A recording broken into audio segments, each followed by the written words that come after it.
신문 읽어주는 남자입니다. 저희 채널A가 단독으로 입수한 황 사장의 사퇴, 종용, 녹취, 정치권에 큰 파장을 낳고 있습니다. 그런데 저희 취재에 따르면 검찰이 황 사장의 사퇴를 압박했었던 유튜 유한기 씨가 김만배 씨로부터 2억 원을 수수했다라는 혐의에 대해서 수사에 착수 중인 것이 보도되고 있습니다. 만약에 이게 사실이라면 김만배로부터 돈을 받은 유한기 씨가 왜 황 사장의 사표가 필요했는지에 대한 의문이 풀릴 것 같은데 잠시 후에 상세하게 풀어보겠습니다. 오늘 종합신문 함께 하시죠. 먼저 경향신문부터 보겠습니다. 오늘은. 자, 이 내용입니다. 황무성 사퇴 압박한 유한기 본부장이 화천대유에서 2억 원을 받은 정황 검찰이 포착을 했다라는 겁니다. 사실관계에 대해서 검찰이 조사하고 있어요. 소문에 따르면 녹취록도 있다라는 얘기도 나오고 있습니다. 민간 사업자 선정의 대가가 아니냐라고 검찰은 의심하고 있는 상황입니다. 이에 대해서 유한기 본부장은 나 김만배 모른다라고 부인을 하고 있는 그런 상황입니다. 많은 궁금증은 한 조직의 본부장이, 일개 본부장이 어떻게 사장에게 가서 사표를 내놓으라고 할 수 있었는지, 그 뒷배에는 누가 있는 거고 그 이유가 무엇인지가 궁금했습니다. 그런데 만약에 이게 사실이라면 화천대유가 설립되던 날 유한기 씨가 황 사장, 소위 걸림돌이 될 법한 황 사장의 사표를 받아낸 이유가 무엇인지 추정이 가능해지는 대목입니다. 물론 사실이라면이라는 전제 하입니다. 아직은 정황뿐입니다. 다음 신문입니다. 이번엔 조선일보입니다. 쫓겨났다라는 이 황 사장은 이렇게 주장을 합니다. 대장동의 공모 지침서를 누군가 내용을 바꿨다라고 말입니다. 자기가 사장으로 있을 때는 공사가 못 먹어도 50% 이상 갖게 의결을 해놨는데 사표 내고 나와보니 지침서에는 사업이익이 1,822억 원으로 고정이 돼 있더라. 나머지 다 화천대유가 큰 돈을 가져갈 수 있게 됐더라. 이거 누가 바꾼 것 같다라고 주장을 했습니다. 이에 대해서 이재명 후보 캠프에서는 아니다. 황 사장이 그거 직접 결제해 놓은 거다. 진실공방 양상입니다. 관련해서 몇몇 문건과 이 공문들이 황 사장은 내가 그 사인 안 하고 도장 안 찍은 건데 라고도 주장하고 있습니다. 채널A 단독 보도 잠시 후에 이어가겠습니다. 다음 신문입니다. 이번엔 중앙일보입니다. 이재명 후보가 이 자영업자 음식점 총량제 주장에 이어서 불나방들이라고 표현을 해서 논란이 되고 있습니다. 특히 힘든 자영업자들을 빗대서 한 발언이라 더욱더 논란은 커지고 있습니다. 불나방들이 불에 모인 것 좋은데 타는 건 막아야 한다라고 이재명 후보가 얘기한 겁니다. 자, 취지는 음식점 총량제가 당장 시행할 건 아니지만 고민은 필요하다라는 취지의 비유였는데 비유가 자영업자들을 불나방에 비유해서 논란이 일고 있습니다. 야당에선 국민이 불나방이냐 분나방이냐라며 비판을 하고 있는 상황입니다. 다음 신문입니다. 이번엔 동아일보입니다. 요즘 부동산 개발 비리 의혹이 세간의 가장 큰 이슈인데 소녀시대 태연 씨가 기획 부동산 사기에 당한 것이 드러났습니다. 피해액만 2,500억으로 추산되는데 물론 태연 씨는 10억대의 피해액으로 현재 알려지고 있습니다. 개발이 힘든 땅을 쪼개기로 사기로 팔아넘긴 겁니다. 소녀시대 태연 씨마저 당했던 이 부동산 사기, 이것도 경기도에 있는 어디 땅이라고 하는데 어떤 땅, 누가 이 사기를 친 건지 잠시 후에 소녀시대 태연도 당한 부동산 사기 내용도 저희가 보도해드리겠습니다. 지금까지 신문 읽어주는 남자였습니다. 자, 이 땅 사기, 부동산 사기 조심하셔야 됩니다. 오늘 저와 함께하신 전문가들 소개해드리겠습니다. 법전 들고 나온 정혁진 대표 변호사, 윤석열 캠프의 김병민 대변인 나오셨습니다. 돌직구쇼 좌장, 서울시 부시장을 한 민주당 김영주 전 의원과 청와대 출입기자 출신의 베테랑 기자 이재명 선임 기자 나왔습니다. 모두들 어서 오세요.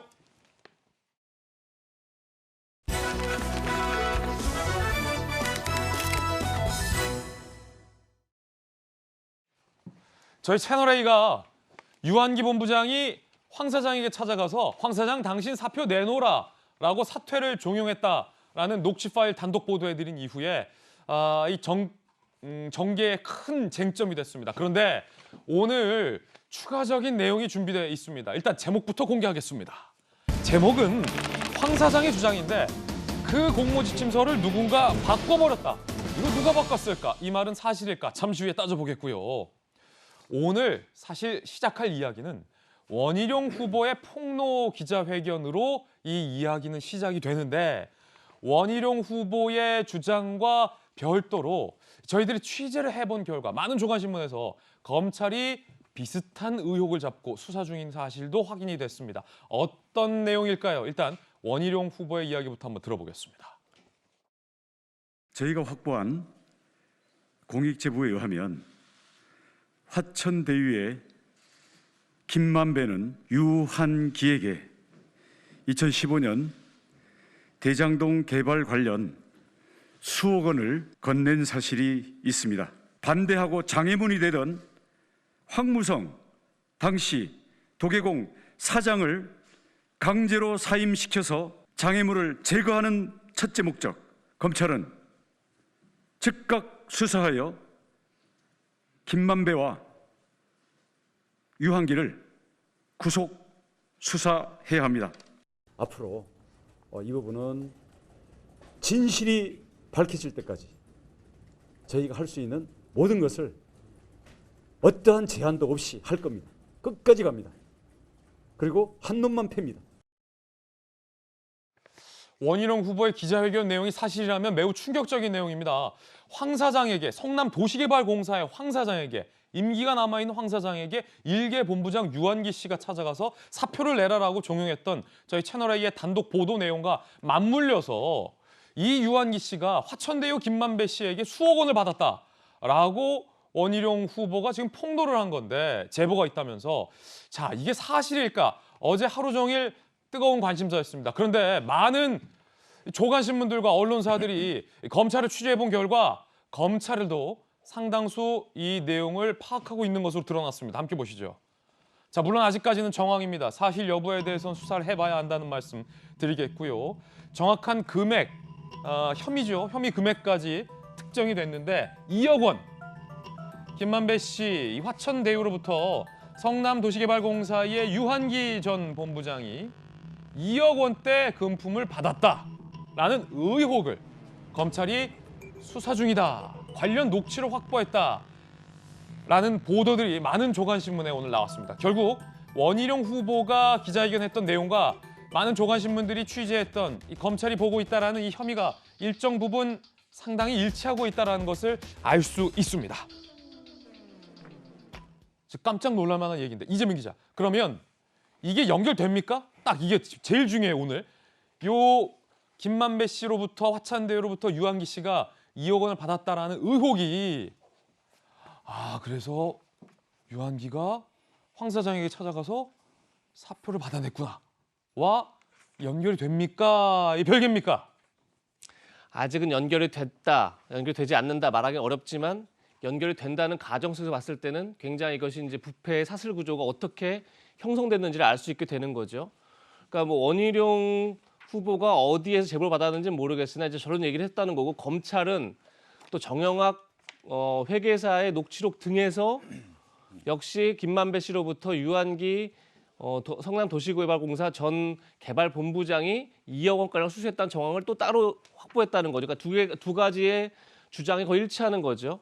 그것이 맞다 그러면 이게 왜 중요하냐면 자, 유한기 전 본부장이 황무성 전 사장을 거의 강제로 사퇴시키는 이제 녹취록을 이제 여러 번 들려드렸죠. 사퇴시킨 다음에 어떤 일이 벌어지냐면 유동규 당시 전 기획본부장은 사장 직무대리를 맡습니다. 유한기 전 본부장은 당시에 민간 사업자를 선정하는 평가위원장을 맡습니다. 근데 두 사람 유동규, 유한기 씨는 당시에 성남도시개발공사로 해서 뭐 넘버원, 넘버투다 이런 의미에서 유원, 유투 이렇게 불렸다는 거죠.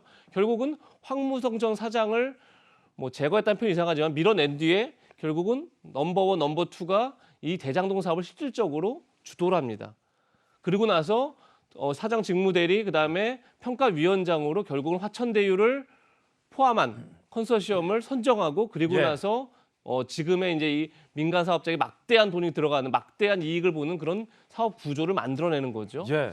그렇다 그러면 만약에 이것이 황무성 전 사장을 밀어내는 게 결국은 두 사람이 이 사업을 주도하기 위함이었다 그러면 사실은 굉장히 이 사업이 그러니까 민간 사업자가 짜고 어떻게 진행됐는지를 알 수 있는 굉장히 부패 사슬 구조가 어떻게 형성됐는지를 알 수 있는 굉장히 중요한 단초가 되겠죠. 만약에 사실이라면이란 전제하에 아니 그런데 이재명 기자의 얘기를 듣더라도 이해가 안 되는 대목이 있어요. 설명이 부족한 부분이 있습니다. 상식적이지 않은 대목이 있단 말입니다. 그게 뭐냐면 김용주 의원님이 서울시에서 부시장을 했기 때문에 잘 알지 않습니까?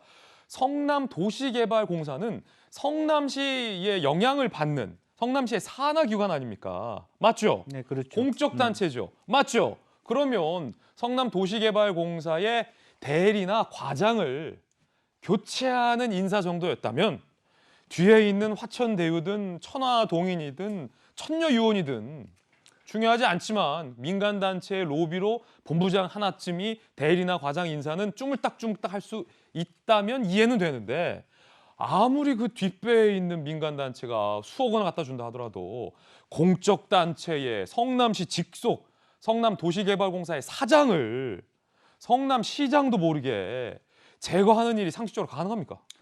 그 불가능하다고 봐야죠. 그런데 이제 우선은 저는 그런 생각이 들어요. 처음에 이 사람을 황무성이라는 사람을 사장으로 데려올 때 누가 역할을 했는가? 나는 유동규가 했을 가능성이 많다고 보고요. 예. 그런 면에서 충분히 자기 선에서 컨트롤할 수 있는 인물이라는 생각을 하나 했고 또 마침 그때 이 사람이 사장으로서 무슨 그 재판 관련해서 뭐 좀 적절하지 못한 뭐 사기 사건으로 인해서 왔다 갔다 했기 때문에 네. 이 사람들이 보기에는 아직까지 시장이 모르는 상태라도 재척 사유가 결격 사유가 있다고 판단돼요. 자기가 데려왔기 때문에 뭐 이런 사람을 데리고 왔어. 뭐 이렇게 공격받을 수 있는 여지가 때문에 그 문제를 시장한테 숨기고 오히려 무슨 비서진이나 다른 어떤 시의 참모들하고 협의하여서 정리시키는 그런 과정도 저는 있을 수 있다고 보여져요. 아니 근데 시장에게 적절하게 사유를 보고하지 않고 선 사장 해임 후 보고 가능한 일입니까? 이제 세상인데? 그런 의미에서 그 예를 들면 유동규와 같은 역할의 의미가 있는 거죠. 예를 들면 시장이 직접 못 주지만 유동규가 이런 사항이 있어서 뭐 예. 시장님 이 부분은 좀 정리가 돼야 되겠습니다. 그래 알아서 하시오. 이럴 수 있는 개연성 분명히 있다고 보여지고 그렇군요. 물론 그것도 넓은 의미에서 시장의 결정의 의미인데 그것을 어떻게 어느 정도까지 이 두 사람이 권한을 위임받았는가 혹은 전진상 정책실장이 그 부분에 대해서 주도했는가 아닌가 그런 것은 더 살펴봐야 될 부분이라고 보여집니다. 자, 의혹과 관련해서 이재명 후보 측은 전혀 몰랐던 일이다. 사퇴 종료 관련해서 정진상 전 실장도 전혀 관여한 바 없다라고 강력 부인하고 있는 그런 상황이다라는 말씀 거듭드리겠습니다. 유한기 씨는 이 의혹에 대해서 어떤 입장일까요? 전면 부인하고 있습니다. 김만배와 일면식 없고 돈 받은 사실 없다. 황무성 전 사장이 재판받고 있어서 황무성의 명예를 고려해서 사퇴를 권유했다. 사퇴 의지가 없어 보여 유동규를 거론하면서 권유한 것이다. 라고 해명을 하고 있습니다. 즉 유한기 씨의 해명은 이렇습니다. 황 사장의 명예를 생각하고 성남도시개발공사 조직을 생각해서 개인 비리 재판도 받고 있으니까 나가시는 게 좋지 않냐라고 사표를 권유했다라는 겁니다. 착한 마음, 서운의로 사표를 권유했다라는 겁니다. 녹취 파일 이 대목에서 다시 한번 들어보겠습니다. 오늘 아니면 오늘 해. 그러면 사장님이나 저나 어느 누구 다 박살 납니다. 아니 그게 뭐 지 거야 원래? 그거 주고 말고 할 거야. 시장님 명을 받아서 온 거 아닙니까? 대신 여기 국무국 시장님 얘기입니다. 왜 그렇게 모르십니까? 아 그러면 저 뭐야 시장님 허가 받아오라 그래. 참, 시장님 허가도 그래서 사장님이나 저는 뭔 빼기 있습니까? 이 정도 안 주는 거 아닙니까? 쓰세요. 내가 써서 줘도 시장한테 갖다 써서 주지 당신한테는 못 주겠다 정말. 쓰시고 같이 가시죠. 같이 가세요. 그렇게 지금 오늘 같이 가시죠. 자, 저기 있잖아요. 자리 계신. 그리고 유한기 씨의 해명을 다시 한번 살펴보겠습니다. 왜 이렇게 사퇴를 종용했을까에 대한 유한기 씨의 해명은 뒷배가 없다는 거예요. 본인이 스스로 판단해서 황 사장의 명예를 고려해서 내선에서 사퇴를 권유한 거다. 그리고 유동규, 정진상, 이재명 시장의 이름은 판 거다. 소위 말해서 라는 주장입니다. 김병민 대변인, 네. 이 유한기 씨의 반박 어떻게 보십니까? 황무성 사장 입장에서 봤을 때는 2차 가해가 아닐까 싶은데요. 본인에 대해서 그토록 물러나라고 뒤를 떠밀고 나서 지금 와서는 오히려 황 사장의 명예 등을 고려하면서 얘기를 했다는 건데 펄쩍 뛸 일이기 때문에 특검 등을 거론하고 있는 상황인 것 같은데요. 저는 우리가 녹취록을 통해서 봤지만 이재명 당시 시장에 대한 명이라는 표현이 있지 않습니까? 그리고 지금 녹취록에 나오지 않았지만 유동규 전 본부장의 얘기도 나오고 이재명 후보와 가장 가깝다라고 하는 정진상 씨의 이름도 함께 나옵니다. 그러면 이재명 후보 입장에서는 대권 주자 입장에서 굉장히 답답하고 만약에 유한기 씨가 해명하고 있는 것처럼 본인과 아무 관계가 없다면 이 녹취록을 바탕으로 봤을 때 펄쩍 뛸 일 아니겠습니까? 제가 이재명 후보고 만약에 문제가 없다면 지금 당장 유한기 씨를 명예훼손으로 법적 조치 취할 것 같은데요. 있지도 않은 사실을 가지고 저런 방식으로 본인을 몰아세우고 팔았다는 사실이 될 테니까. 근데 여기에 대해서 아니라고만 얘기하지 그 다음에 대한 추가적인 조치가 없는 게 굉장히 황당합니다. 우리가 조금 전에 원희룡 후보의 기자회견을 봤는데요. 아시다시피 원희룡 후보는 국회의원이 아닙니다. 그리고 지금 저 자리 소통관에서 아마 기자회견을 한 것으로 보이는데 면책특권 이런 게 없는 상황이기 때문에 관련된 제보를 바탕으로 문제가 있으면 본인이 책임을 지게 돼 있습니다. 확실한 제보가 아니면 과연 기자회견을 통해서 저 같은 주장을 할 수 있을까라는 생각이 들게 되는데요. 김만배 씨가 검찰의 허술하고 황당한 수사로 인해서 구속영장이 기각됐다. 이렇게 많이들 얘기를 하고 있는 상황인데 만약에 이 내용이 사실이면 김만배 씨가 또다시 거론되면서 이 성남시에서 대장동 개발하기 위한 판을 깔았던 많은 일들이 하나둘씩 드러나는 것 아닙니까? 누군가는 설계를 했다 그러고 누군가는 실행을 했다 그러는데 가장 어렵고 힘들었던 2015년 초에 이 어려운 문제들을 하나둘씩 해결했던 해결사가 있는데 저는 유한기 본부장이 그 해결사의 역할을 한 것이 아닌가 싶습니다. 그리고 거기에 대한 대가로 무언가의 모종의 금전적 거래가 있었다면 확실한 수사 대상이 돼야 되는데 대한민국 검찰은 왜 여기에 대해서 아주 중요한 일들이 하나둘씩 드러났음에도 적극적인 수사 의지를 보이지 않는지 궁금할 따름입니다. 정혁진 변호사님, 네. 자, 김병민 대변인 의견 들어봤고 유한기 씨의 주장은 이겁니다. 사퇴를 종용한 뒷선은 없었다.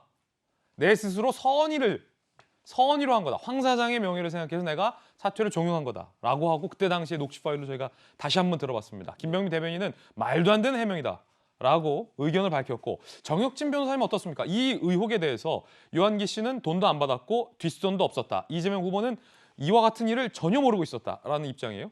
근데 뭐 권유했다라고 그러는데 박살난다 뭐 이런 이야기 하면서 권유하는 거 같지는 않고요. 그다음에 중요한 거는 이제 재판 이야기 나온단 말이에요. 황무성 전 사장이 2013년 9월 달에 사장이 됐는데 2014년에 이제 피소가 돼 가지고 재판이 진행되다가 2016년도에 이제 그 판결이 확정이 된 걸로 그렇게 딱 나오는데 그런데 만약에 재판받고 있어서 황무성의 명예를 고려해서 사퇴를 권유했다라고 하면 녹취록 내용에 그런 내용들이 있어야 되는데 그게 아무리 이게 황무성 전 사장이 녹취한 것이라고 하더라도 그런 이야기가 전혀 없죠. 그다음에 예컨대 예를 들어서 아이고 형님 여기 지금 사장 계속 있는 거보다 괜히 재판받고 쫓겨나면 망신당해요. 형님 그냥 지금 쓰시고 형님 명예 챙기시는 게 제가 볼 때 나을 것 같아요. 나중에 제가 조용해지면 다 챙겨드릴게. 뭐 이런 비슷한 멘트가 있으면 유한기 씨의 해명이 일견 설득력이 있을 것이다. 뭐 챙겨준단 말은 하면 안 될 것 같고요. 그런데 예컨대 아니 뭐 이런 말들. 제가 봤을 때 저 이야기가 되려면 형님 아직 시장님이 모르시는데 재판 진행되고 있지 않습니까? 모르실 때 그냥 사표 내고 그냥 조용히 끝나는 게 좋겠습니다. 이런 정도 이야기가 들면 설득력이 있죠. 더 이야기가 안 되는 건요. 저는 저걸 딱 보면서 조국 전 장관이 생각이 나요. 왜요? 무죄 추정의 원칙. 제가 성남도시개발공사 정관 뽑았다고 그랬잖아요. 다시 한번 봤어요. 여기 임직원 결격 사유가 있거든요. 여러 가지가 딱 있는데 기소되면은 퇴직한다 이런 줄 하나도 없어요. 어떻게 되어 있냐면 금고 이상의 실형을 선고받고 그 집행이 끝나거나 면제된 날로부터 2년이 지나지 않으면 당연 퇴직한다 이렇게 되어 있단 말이에요. 저거는 아직 그 황무성 전 사장이 재판받고 있는 중이기 때문에 그다음 1심 판결도 나오기 전이기 때문에 저 사람에 대해서 저런 사기가 반드시 있을 거라고 하는 것이 저는 별로 그렇게 납득이 안 가고 그다음 무엇보다도 황무성 사장이 대법원까지 갔단 말이에요. 그러니까 본인 입장에선 억울한 면이 있었다라고 할 수 있겠죠. 그런 상태에서 뭐 이렇게 재판받는다는 것 정도만으로 이걸 갖다 물러나라고 이야기하는 것은 제가 봤을 때 큰 설득력이 없고 오히려 그 이후에 진행되는 것들을 쭉 보면은 2015년 2월 2일 날 그 이재명 시장이 그 결재를 하는 것으로부터 이제 본격적으로 이 화천대유가 그 대장동 사건이 시작되는 것으로 보이는데 그러고 난 다음에 2월 6일 날 사표를 내게 하고 그리고 나서 뭐 공모지침서 내용이 바뀌면서 이제 그 초과이익과 관련된 중요한 내용이 변경되고 이런 일련의 절차 같은 것들을 쭉 봤을 때 제가 봤을 때는 그 유한기 본부장의 이야기가 그렇게 설득력이 있는 것으로 생각되지는 않습니다. 예. 자, 물론 아직까지 수사 결과가 나온 것이 아니기 때문에 유한기 본부장이 금품을 받았다거나 혹은 유한기 본부장이 누구 어떤 뒷선으로부터의 요구 때문에 사표를 종용했다라고 단정해서는 절대 안 된다는 말씀 분명하게 드립니다. 아직까지는 혐의이고 의혹일 뿐이고 저희 돌직구쇼에서는 유한기 씨 본인의 해명도 재차 함께 보도해드리고 있다는 점 분명히 밝혀둡니다. 자, 그럼 황 사장이 왜 이 녹취록을 공개했을지가 상당히 좀 궁금합니다. 그런데 답변이 좀 의외였습니다. 이재명 후보의 국감을 보고 특정 대목을 듣고서 녹취록 공개하겠다라고 마음을 먹었다는 겁니다. 황 사장이 어제 입장문을 냈어요. 이재명이 정말 그렇게 생각했다면 당시 내 얘기 한마디라도 했어야 됐다. 좋은 사람 잘 써야 한다고 내가 말을 했지만 이 시장에게 어떠한 답도 듣지 못했다. 불합리했지만 큰 수치심이었기에 알리지 않고 지나왔는데 대장동 게이트를 보고 큰 후회를 했다.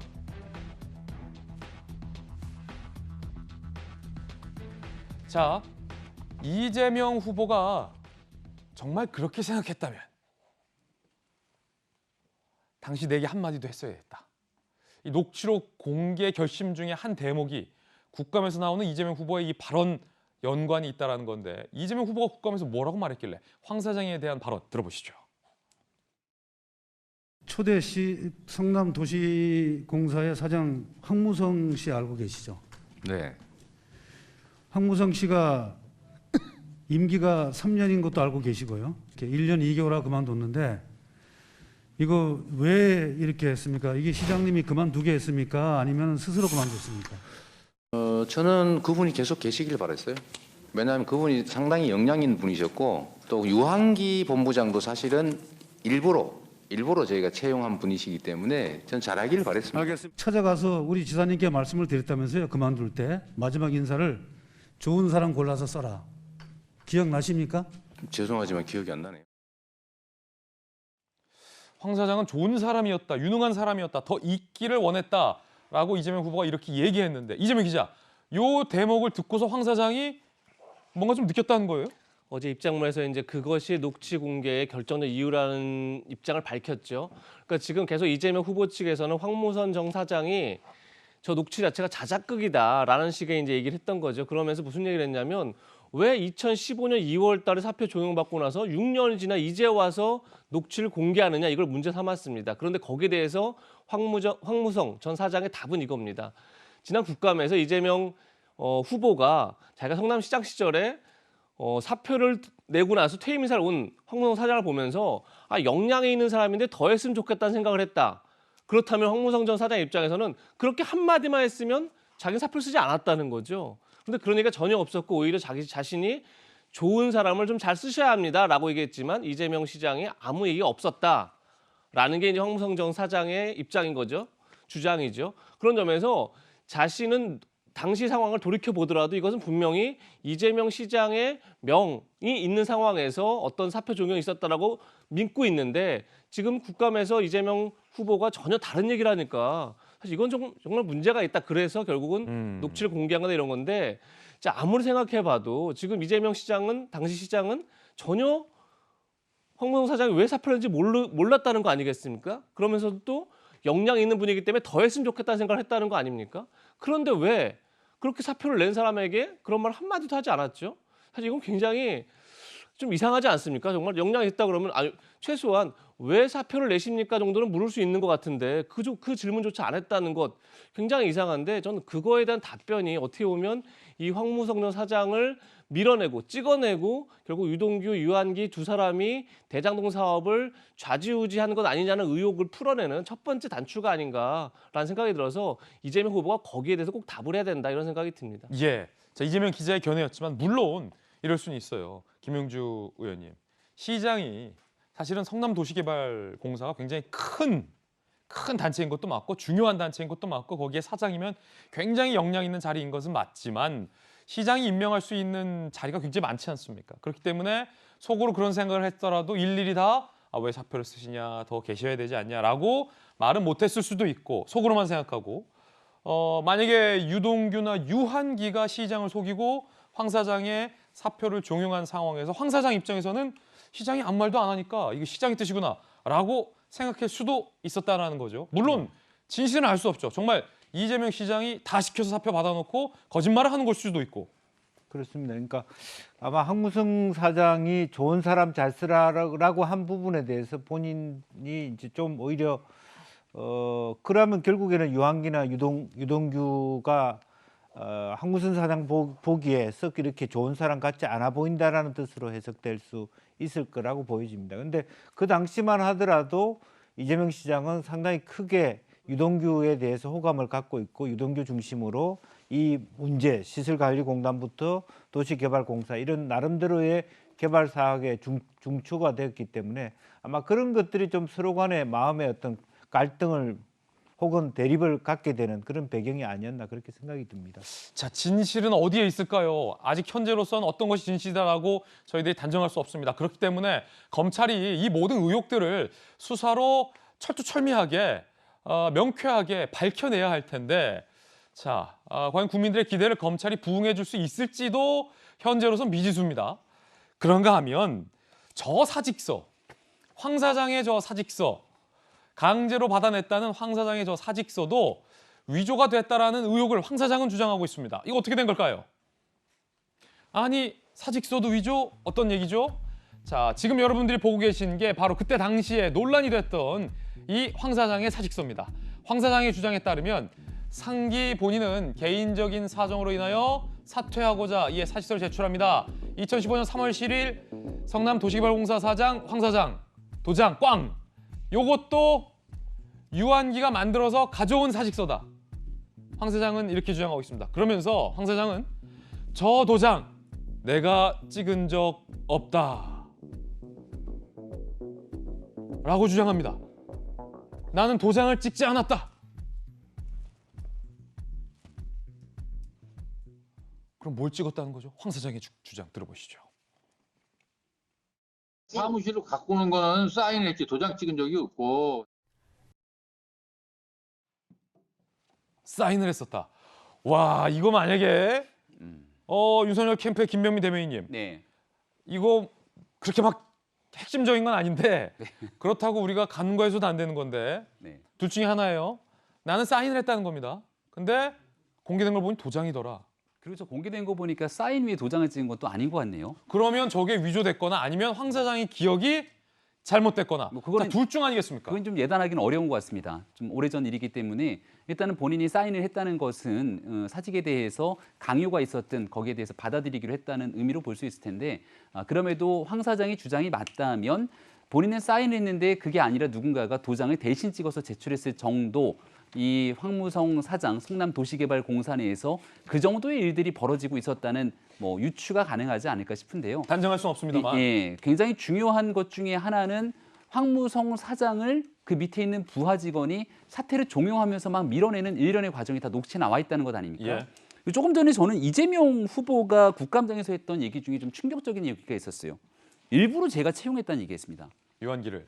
유한기가 아니라 황무성 황 사장을. 사장을. 좋은 사람이라고 얘기를 하면서 실력 있는 사람 얘기를 하면서 일부러 제가 채용했다고 하는데 이 녹취록이 채널A를 통해서 최초 보도가 되지 않습니까? 예. 근데 지난 녹취록들을 기억해 보면 여기에 유동규 얘기도 나오고 그리고 정진상에 정진상에 관련된 얘기도 나오고 그러면서 전하 사장님이나 이 유동규의 영향력이 있는 것 같은 얘기들이 쭉 나오게 되거든요.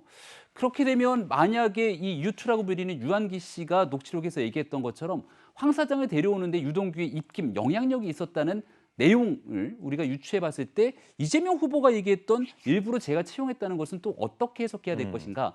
그리고 우리가 알고 있는 것처럼 녹취록에 등장하는 유동규, 정진상 모두 이재명 후보와는 좌진상 우동규로 불릴 정도로 가까웠던 인물들이기 때문에 자, 그거는 이제 윤석열 캠프에서 보는 시각. 아니 언론에도 보도되지 않습니까? 좌진상 우동규라는 얘기들이 이런 얘기들이 있기 때문에 윤석열 후보 캠프에서는 당연히 그 같은 주장들을 하고 있는 것이고 그래서 이재명 후보를 향한 이 문제의 지적들이 계속되고 있기 때문에 다른 내용들 다 차치하고 과거의 환경부 블랙리스트 사건에 비추어 봤을 때도 이렇게 공직에 있는 사람들을 마음대로 누군가가 찍어내리려고 하는 행위 불법에 준하기 때문에 신속한 수사가 필요하다고 말씀드립니다. 예, 정익준 변호사님, 저 사직서 막 그렇게 핵심적인 내용은 아닌데 굉장히 궁금한 건 분명해요. 저거는 공문서입니까? 사문서입니까? 사문서죠. 아, 사문서예요? 네, 본인이 쓴 거니까. 근데 본인이 안 썼는데도? 그런데 전 일단 적절하지는 않고요. 그래요? 뭐든지 이제 사장님의 사직서인데 정확하게 해야죠. 그러면 나는 사인을 했다라고 주장하는데 누군가가 도장을 찍었다. 자, 이거 어떻게 보십니까? 일단은 그 아무리 그 억압을 받았어도 협박을 받았어도 황무성 씨가 당시에 사직의 의사는 있었던 것으로 보이고요. 그다음 제일 중요한 건 내가 사인은 했다라는 이야기거든요. 그렇다라고 한다면 도장을 제3자가 그 찍었다고 하더라도 그것 가지고 그거는 이제 어차피 내가 사직하는 거니까 행정적인 걸 위해서 묵시적으로 위임을 했던 것으로 볼 여지가 있기 때문에 이거 가지고 형사처벌 될 것 같지는 않고요. 그래도 역시 중요한 거는 역시 녹취록인데 제가 곰곰이 생각을 해봤어요. 왜 녹취록을 했을까? 제가 봤을 때 그 유한기 본부장으로부터 한두 번 당한 게 아닌 것 같아요. 그래서 요번에 그 임 부장, 임성근 부장도 그랬지만 여러 번 자기가 억울한 일을 당하니까 이건 녹취를 해야 되겠다라고 생각을 했던 것 같고 두 번째는 대장동 반드시 문제가 될 것이다라고 미리 예측을 했던 것 같아요. 그래서 이거 내가 지금 이러한 사실들을 녹취하지 않으면 왜냐하면 저 때 성남 도계공 사장 아니었습니까? 그다음에 만약에 저런 녹취록 없었으면은 황무성 전 사장도 본부장 위에 사장이니까 일정한 책임을 부담할 수밖에 없는 상황으로 됐을지도 모르겠어요. 그런데 지금 그렇게 5년 동안 이걸 간직하고 있다가 이제 그 대장동 문제가 막 밝혀지고 이렇게 되니까 아 이러다가는 내가 진짜로 나까지도 그 엮일 수 있겠다 그런 생각에 이제 이걸 갖다가 오픈한 것이 아닌가 그렇게 생각이 되고 그 과정에서 이 사직서도 이런 식으로 일들이 부적절하게 진행이 되고 있었다라고 하는 그런 것들을 방증한 하나의 자료로서 보여지는 것이 아닌가 싶습니다. 야, 그게 사인이었을까요? 도장이었을까요? 너무 궁금해. 요건 검찰 수사로 안 맡겨질 것 같아요. 왜냐면 핵심은 아니니까 검찰 수사 어떤 한계도 있고 뭐 이런 것까지 지금 다 할 건 아니지만 어쨌든 이런 주장이 나왔다는 말씀 드리겠습니다. 자, 그런데 사실은 진짜 중요한 건 이겁니다. 공문 바꿔치기 의혹을 황 사장이 제기하고 있습니다. 사직서는 사실 그렇게 중요한 게 아닙니다. 사직서 도장 사인은 잊으셔도 됩니다. 이게 중요합니다.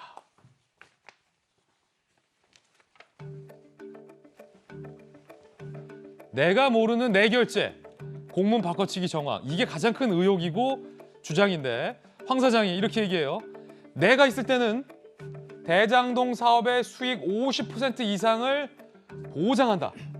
성남시가 환수할 공모 지침서가 있었다. 그런데 내가 나가고 요게 1822억으로 액수로 고정이 돼서 변경됐다. 그러면서 황 사장은 누가 이 공문을 바꿔치기 했는가? 어느 특정 불순 세력의 행위다라고 황 사장은 주장을 했습니다. 황 사장의 주장입니다. 서울신문 보도에 따르면 성남도시개발공사가 황 전 사장 사퇴 뒤 핵심 조항을 변경해 놓고 황 사장이 승인한 것처럼 업무를 진행했을 가능성을 서울신문 보도하고 있습니다. 마치 아까 사직서에 사인이냐 도장이냐 의혹과 마찬가지인 것처럼요. 그래서 아까 사직서를 본 거고 우리가 검찰과 경찰은 사장 결재 표지만 붙여서 내용만 갈아 끼우는 소위 전문용어 속가리 어떤 속가리 수법 동원을 의심하고도 있다라고 서울신문은 보도하고 있습니다. 물론 사실이 아닐 수도 있어요. 이에 대해서 이재명 캠프 해산됐지만 이재명 후보 측은 대장동 개발 공모지침서 녹취 파일 녹음 일주일 뒤 당시 재직 중이던 황 전 사장 본인이 결제한 것 아니냐라고 전혀 사실 진실 공방을 현재 벌이고 있는 그런 상황입니다. 이재명 기자, 진짜는 이거예요. 대장동 개발 구조, 황 사장은 이렇게 짜지 않았다라고 주장하고 있고 이재명 후보 측은 그거 당신이 결제하지 않았냐. 진실 공방입니다. 이게 가장 중요한 포인트죠. 이걸 잘 알게 되면 왜 황무성 전 사장을 무리하게 밀어냈는지에 대한 설명도 가능한 거죠. 그러니까 2015년 2월 달에 대장동 사업을 추진하면서 투자심의위원회가 열립니다. 거기서 이제 어떻게 투자라고 어떻게 수익 배분을 할지가 결정되는 거죠. 그걸 바탕으로 이제 공모지침서가 만들어질 텐데 투자심의위원회에서는 분명히 실무자가 우리가 전체 지분의 50% 플러스 1주를 갖고 있기 때문에 수익도 50% 이상을 얻게 된다 이렇게 얘기를 해서 그 내용으로 투자심의위원회가 통과되고 시의회에서도 그렇게 보고를 하고 의결을 했습니다. 그런데 공모지침서는 나중에 보니 지금 황무성 사장이 물론 기억이 잘못 왜곡될 수도 있지만 본인은 분명히 그래서 수익 50%를 얻는 방안으로 결제를 했습니다. 사인했습니다. 그리고 그렇게 공모지침서를 만들도록 했습니다. 그런데 나중에 공개된 공모지침서를 보니까 수익의 50%를 가져오는 게 아니라 고정이익으로 1,822억 원을 가져오는 것으로 바뀝니다. 자, 이 바뀐 건 분명히 이재명 후보가 얘기했습니다. 이건 내가 설계했다.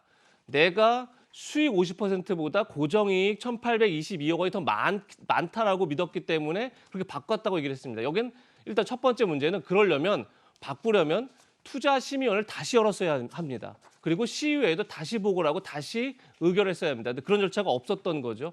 더 중요한 건 뭐냐면 오늘 아침에 경향신문 보도와 일면에 어떤 보도가 나오냐면 이미 1년 전에 그러니까 2015년 2월 달에 공모지침서를 만들기 1년 전에 이미 대장동 팀은 성남시에는 고정 수익을 주고 본인들은 나머지 수익을 다 갖는 구조를 짰다는 겁니다. 자, 이게 맞다면 이것이 물론 이 보도가 맞다면 어떤 문제가 생기냐면 이재명 당시 성남시장은 고정 수익을 갖는 게 더 이득을 생각했지만 이미 대장동 팀은 그 1년 전에 이미 그렇지 않다 고정 수익을 주고 민간이 나머지 수익을 갖는 게 훨씬 이득이라고 판단을 했다는 겁니다. 민간이 본인들이 손해볼 것을 생각했겠습니까? 당연히 더 많은 이득을 보는 쪽으로 갔겠죠.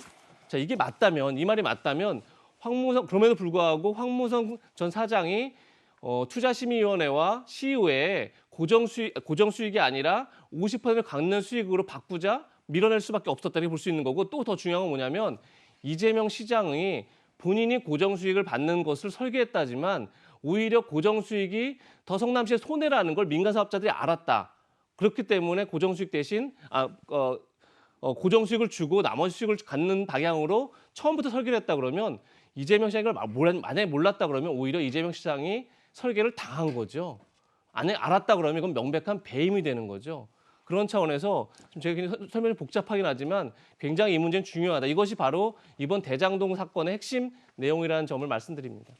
자, 물론 전제가 붙은 거예요. 이재명 기자의 이 같은 의견은 전제가 붙은 겁니다. 바꿔치기 됐고 공문도 바꿔치기 됐고 도장 사인도 바꿔치기 된 것이 사실이라면이라는 전제하에 발언이라는 말씀 드리겠습니다. 아직 어떤 것도 단정할 수 없다는 말씀도 거듭드립니다. 저희가 준비한 다음 뉴스인데 오늘 뜨거운 뉴스 두 가지를 저희가 선정을 했습니다. 함께 보시죠. 소녀시대 태연 씨가 2,500억대 부동산 사기의 피해자 중에 한 명으로 오늘 확인이 됐습니다.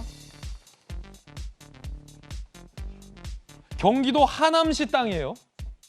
태연 씨가 사기당한 건 어떤 부동산 사기인지 살펴보겠고 오세훈 시장의 서울시가 김어준 씨가 방송하고 있는 TBS의 지원금을 100억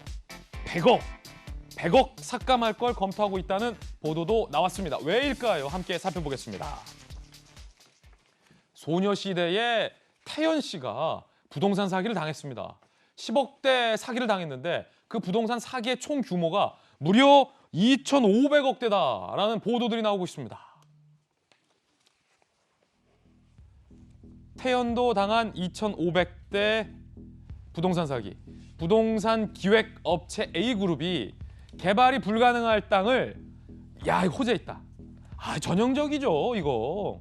예? 정혁진 변호사님, 네. 이거 전형적인 사기 수법이에요. 이거 사모님, 이 땅만 사면요 10배, 20배는 그냥 가요. 뭐 이렇게 속인 거, 전형적인 거. 투자자들을 끌어모아 고가에 팔아넘긴 혐의로 경찰이 수사 중이다. 추산 피해액만 2,500, 피해자 3,000명. 그중에 소녀시대 멤버 태연 씨도 사기를 당했다. 자, 땅은 경기도 하남시입니다. 이게 대장동하고 전 비슷한 것 같아요. 왜 붙여 거기다? 왜 붙여요? 다 별개예요, 별개. 왜냐하면 이게 뭐 저기 강원도나 뭐 전라남도나 경상북도나 이런 데가 아니고 하남시거든요. 예. 하남시 개발되면 대박입니다. 그다음에 분명히 저 사람들이 뭐라고 이야기했냐면 호재가 있다고 그랬어요. 예. 서울과 붙어 있는 하남시에 호재가 있다. 그 호재가 무엇일까요? 인허가가 된다는 이야기거든요. 인허가가 되고 개발이 되고 뭐 그거겠죠. 저 땅이 비오톱 1등급지라고 제가 들었는데 서울시에도 비오톱 1등급지 땅이 있거든요. 굉장히 싸요. 그 비오톱 1등급지만 딱 제거하면은 몇백 배 올라갑니다. 그러니까 아마 이제 그 하남이고 여기에 뭐 이렇게 묶여 있는데 그거 이렇게 하남 시장이든 누구든 잘 해가지고 그 인허가만 잘 받을 수 있다. 이렇게 이야기를 하면은 뭐 태연이든 누구든 다 달려들 수 있는 그런 땅이 아닐까 저는 생각이 들고요. 아니 근데 네. 경기도 하남, 네. 대장동은 경기도 성남이었고 네. 다른 별개 사안이라는 거 제가 거듭 말씀드리는데 하남도 성남 못지않게 좋잖아요. 성남이 더 좋긴 한데 어. 성남 밑에 하남이죠. 아니 또 그렇게 또 이렇게 단정하면 안 되고 변호사님. 네. 성남 못지않게 하남도 좋다. 아, 굉장히 좋습니다. 굉장히 좋은 땅이다. 하남시 땅값 굉장히 많이 올라갔어요. 근데 태연 씨 등이 사기당한 땅은 개발이 불가능한 땅이다. 네네. 라는 혐의인 거예요. 그래서 하남시에 미군 기지도 있었거든요. 예. 그래서 이제 미군 기지들 다 나가지 않았습니까? 그런 땅 잘해가지고 개발하겠다라고 하면 사람들이 혹해가지고 투자를 할 수가 있는데 그렇기 때문에 피해 추산액이 2,500억이었다는 거 아니겠습니까? 그만큼 많이 당했다는 겁니까? 사람들이 바보들이 아니에요. 3,000명이 다 바보겠습니까? 다 그럴듯하게 이야기를 갖다 하니까 1인당 1억 가까이씩 해가지고 2,500억이라고 하는 돈이 저기에 들어갔다. 이게 다른 데가 아니고 하남이기 때문에 가능한 일이 아니었나 예. 그 생각도 듭니다. 그러면은 성남은 대장동은 이게 자꾸 이제 예를 들기 위해서 비유하는 거지 다른 사건입니다. 인허가도 났고 개발이 됐잖아요. 네네. 근데 저 하남 저 땅은 인허가도 안 났고 개발도 결과적으로 안 되는 땅인 겁니까? 그러니까 이렇게 피해를 갖다 보는 거죠. 저 땅은 쓸모가 없는 땅일 것 같고요. 제가 봤을 때. 그러니까 이제 저희 사무실에도 이런저런 이야기들이 쭉 들어오는데 반드시 땅에다가 투자를 하려면 실질적으로 가봐야 되고요. 그다음에 세상에 공짜는 없다. 예. 아주 예외적인 뭐 이런 케이스, 최근에 나온 케이스 외에는 공짜는 진짜로 없다. 이렇게 실제적으로 생각하시면 됩니다. 비오톱 1등급이라고 하는 것은 굉장히 숲이 우거져서 예. 그걸 없앨 수 없다라고 하는 건데요. 아 그래요? 서울시의 경우에는 정말로 그 이제 비오톱 1등급을 바꿀 수 있는 것은 그만큼 개발한 땅만큼의 숲을 조성하는 방법이거든요. 예. 그래서 서울은 그런 가능성이 극히 없습니다. 그런데 하남시는 얘기를 해보면 대안을 제시할 수는 있어요. 이 정도 개발하는 만큼 땅이 넓기 때문에 다른 지역을 숲을 조성하겠다고 얘기하는데 문제의 핵심은 농지였다는 것이겠죠. 아마 그것이 훨씬 더 어려웠을 것이라고 보여집니다. 지금 이 수법을 보면 4억에 이 사람들이 사들여서 이거를 태연 씨 등에게 11억에 팔았다는 거예요. 그럼 몇 배입니까? 428, 43의 12. 3배 가까이 자기들은 이익을 남기고 지금 팔았다는 거잖아요. 그러면 정혁진 변호사님, 이들에게 적용되는 혐의는 뭡니까? 범죄 혐의. 일단은 뭐 사기죄는 당연히 들어갈 예. 것 같고요. 그다음에 이제 아마 지금 김영주 의원님 말씀하신 것처럼 거기가 비오톱 1등급지이기도 하지만 또 농지이기도 하니까 그 농지법 위반이라는 이야기도 지금 들리고 있는 것 같습니다. 그렇군요. 농지법 위반. 자, 태연 씨에게 부동산 투기 의혹까지 뭐 일각에서 제기했다고 하는데 태연 씨는 이를 일축했습니다. 함께 보시죠. 미쳤다고 내가 투기하겠냐? 태연 씨 굉장히 좀 세게 처음에 세게 나왔어요. 미쳤다고 내가 투기하겠냐? 일하고 생활하는 위치와 가까운 곳에 가족의 보금자리를 마련하는 게 바람이었다. 피해 상황 일방적으로 알게 돼 일단 상황 기다리고 있는 만큼 억측을 자제해달라. 그렇죠? 태연 씨도 뭐 명백히 좀 피해자인 것 같고. 네. 자, 김병 대변인은 어떻습니까? 이 태연 씨도 당한 부동산 사기. 네, 금액이 적지가 않죠. 예. 투자했던 금액들이 사실은 뭐 돈이 많은 사람들이 투자 목적으로 넣을 수도 있겠습니다만은 그 돈을 가지고 내가 태연 씨가 주장하고 있는 상황들처럼 보금자리를 마련하기 위해서 또 최근에는 부동산 값이 워낙 천정부지로 치솟아 올라가고 있기 때문에 하남 같은 경우는 제가 살고 있는 곳에서도 강 하나 건너고 나면 굉장히 서울과 가까운 곳에 인접해 있고 또 굉장히 생활 환경이 좋기 때문에 누구나 가서 살고 싶은 동네 아니겠습니까? 여기에 대해서 정말 본인에 대한 그 삶의 주거 환경을 위해서 투자했던 사람들이 큰 피해를 입지 않을까 걱정이 크고요. 이런 일에 대해서는 경찰과 수사당국이 신속하게 좀 수사를 했으면 좋겠고 걱정되는 건 전국 각지를 돌아보면 이런 기획 부동산 사기 수법들이 이곳저곳에서 또 펼쳐지고 있는 것은 아닌가 걱정이 됩니다. 이 부동산 문제가 워낙 국민들의 삶에 치명적인 영향을 미치는 만큼 여기에 대해서 또 다른 선의의 피해자들이 없도록 신속하게 수사에 좀 나섰으면 좋겠습니다. 아니 전 그런 얘기를 이제 제보를 들었는데 확인은 안 해봤지만 요런 어떤 그 뭐 화천대유 같은 사례를 언급하면서 봤지 이거 사장님 사기만 하면 뭐 몇백 배 간다 뭐 이런 식으로 또 힘없는 서민들을 또 이렇게 현혹하는 사기 행위도 있다라고 하니까 좀 각별히 조심을 하셔야 될 것 같습니다. 자, 두 번째 뉴스는 이겁니다. 서울시가 TBS의 지원금 100억 삭감을 검토하고 있다는 보도입니다. TBS 내년 출연금 전체 예산의 50% 수준 삭감하는 방안을 검토 중이다라는 보도가 어제 나왔습니다. 올해 2021년이죠. 서울시가 TBS에 준 출연금이 375억 원, TBS 전체 예산 중 73%예요. 그럼 결과적으로 TBS는 서울시가 준 이 세비 갖고 운영을 하는 거군요. 73%니까. 자, 여기에서 100억 원을 삭감할 예상이라면 굉장히 큰 금액이죠. 내년에 TBS에게 줄 출연금은 100억이 삭감된 TBS 전체 예산에서 55%까지 줄일 방침이라고 합니다. 오세훈 시장의 이야기, 지난 19일 행안위 국감에서 나온 발언인데 들어보겠습니다. 출근 시간에 황금 시간대에 교통방송으로서는 본업에 충실해야 될 시간대에 특정 정치적으로 매우 편향돼 있다고 수차례 방통위로부터 경고를 받았던 그 프로그램이 2시간 동안이나 방송된다는 것은 누가 보아도 형평에 맞지 않는다. 서울시로서는 고민을 안 할 수가 없습니다. 미국의 미시간주의 교통방송입니다. 지속적으로 교통을 알려줘요. 몇 번 도로가 막힌다, 몇 번 터널이 문제가 있다. 이게 진짜 교통방송입니다. 매년 400억의 보조금이 나가지 않습니까? 네. 그러면 제대로 안 굴러가고 원래 목적에 충실하지 않으면 보조금을 줄이든지 자르든지 해야죠. 그게 시장님 몫이고 그거 하시라고 우리가 표를 던지고 뽑아드린 거예요. 참으로 답답하다. 제가 이 사안은 여러 가지 구상을 가다듬고 있습니다. 이야기 들어봤는데 이재명 기자, 그러면 오세훈 시장이 TBS 예산을 삭감하겠다, 대포라고 밝힌 이유 뭡니까? 또 조금 전에 들으신 것처럼 뭐 가장 어떻게 보면 출근 시간, 중요한 시간대에 편향 방송이 이루어지고 있다, 편향적인 방송이 이루어지고 있는데 그것이 과연 교통방송의 취지에 맞느냐, 뭐 이런 문제 제기를 하는 거죠. 근데 사실 뭐 오세훈 시장이 100억 깎고 싶다고 해서 사실 그냥 깎이는 건 아니죠. 왜냐하면 시의회 자체가 뭐 압도적 다수가 민주당이기 때문에 사실 시의회를 예산안이 통과할 수 있느냐 이건 또 별도의 문제일 텐데. 그 편향 방송이 김어준 씨 방송 말하는 거 맞습니까? 그렇게 봐야겠죠. 아침 방송이라는 게 이제 김어준 씨의 아침 뉴스 공장이 그때 이제 하는 거니까 그 시간대, 출근 시간대. 근데 저는 이런 생각이 듭니다. 그러니까 지금 이게 TBS 교통방송이 지난해 2월 달에 별도 재단을 만들어 독립했죠. 그러니까 산하기관이 아니라 독립했는데도 불구하고 서울시의 출연금으로 이제 거의 70% 이상이 이제 출연금으로 운영이 되고 있는데 이게 결국 이제 서울 시민들의 세금인 거죠. 그런데 이 문제를 그냥 뭐 매년 300억 가량이 들어가는데 100억 깎겠다 이렇게 접근할 문제가 아니라 과연 김어준 씨를 포함해서 출연진들에게 얼마나 지금 돈이 나가고 있는 건지, 제작비가 어디에 어떻게 쓰이는지를 투명하게 예산을 먼저 공개해야죠.